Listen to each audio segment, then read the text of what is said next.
Bonsoir à toutes et à tous et bienvenue dans cette nouvelle édition spéciale qui vous est présentée par ALL TV France. Aujourd'hui, je vous propose de voyager en plein cœur de l'Afrique occidentale, à la découverte d'un patrimoine menacé depuis de nombreuses années. Rendez-vous au Mali. Le Mali est un pays rempli d'histoire. Ancienne colonie française et indépendant depuis le 22 septembre 1960, celui-ci ne cesse de croître démographiquement depuis de nombreuses années.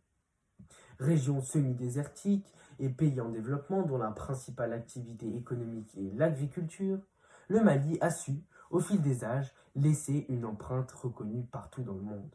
Pourtant, ce pays à la culture si spéciale ne cesse de voir son patrimoine bouleversé par de nombreux problèmes. Que ce soit toutes ces époustouflantes structures à la gloire de la religion musulmane ou encore toutes ces traditions culturelles si spéciales, la controverse autour de la question de la préservation du patrimoine malien n'a jamais été aussi forte qu'aujourd'hui. Je vous propose maintenant de découvrir la grande mosquée de Djenné. Rendez-vous là-bas. Reportage de Antonin Cédillo, Léa Kédek-McCoy et Louane Abon.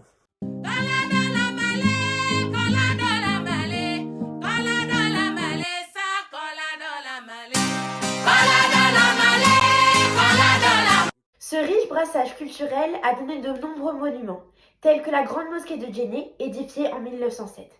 Elle est le plus grand bâtiment du monde construit en terre crue et est considérée comme étant la représentation suprême du style architectural soudano-sahélien.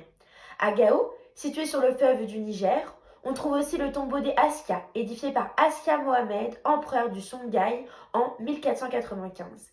Ces vestiges témoignent de l'islamisation du pays et sont tous deux placés au patrimoine mondial de l'UNESCO. Cependant, ce pays multiculturel doit faire face à des défis sanitaires depuis le coup d'État militaire de 2012 qui a renversé le président Amadou Toumani Touré. Suite à ce déséquilibre politique, le nord du Mali est tombé dans les mains du groupe terroriste affilié à Al-Qaïda d'Ansar Dine. La stabilisation politique reste d'autant plus difficile que le pays connaît un très faible développement économique. Ces groupes terroristes n'hésitent pas à détruire cet essentiel patrimoine malien, des mausolées musulmans jusqu'aux mosquées, en raison d'une inculture générale mais aussi d'une pratique de l'islam par ces groupes qui n'est pas la même que celle qui prévaut au Mali. Dans le sunnisme, courant majoritaire dans les groupes islamistes, la représentation de Dieu est strictement interdite, tandis que dans le soufisme, pratiqué en général par la population malienne, les saints et la représentation de ces derniers sont autorisés. Certaines pratiques culturelles sont elles aussi en danger dans les zones de tension. Rituels, savoir-faire, musique ou danse traditionnelle. En effet, les habitants hésitent ou renoncent à perpétuer certaines traditions qui sont autant de signes identitaires, craignant des représailles liées aux conflits communautaires, notamment entre les Peuls et les Donions. En imposant leur idéologie politique et religieuse, les djihadistes ont divisé ces populations qui sont maintenant ennemies. Voici un exemple concret de la menace qui pèse sur le patrimoine malien, les mausolées de Tombouctou. Sous l'emprise du groupe djihadiste d'Ansar Dine, des trésors nationaux disparaissent et la ville de Tombouctou est terrorisée. Ansar Dine détruit donc les mausolées de Tombouctou vénérant plusieurs saints musulmans, les cimetières sont profanés et les pierres tombales détruites. Le symbole de la richesse culturelle de Tombouctou n'existe plus. De plus, la somptueuse mosquée de la ville a également été détruite, notamment la porte sacrée de cette mosquée qui devait rester fermée pour éloigner la ville du mauvais œil. Pour Ansar Dine et leur vision de l'islam, il n'y a pas de place pour les superstitions et ces tombes ne doivent être en aucun cas vénérées. On ne peut vénérer que Dieu. Voilà comment justifie un des membres du groupe leurs actes destructeurs.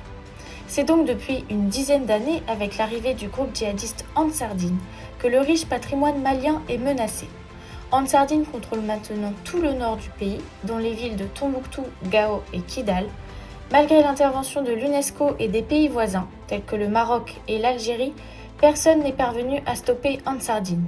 La Cour pénale internationale menace par ailleurs d'enquêter pour crimes de guerre.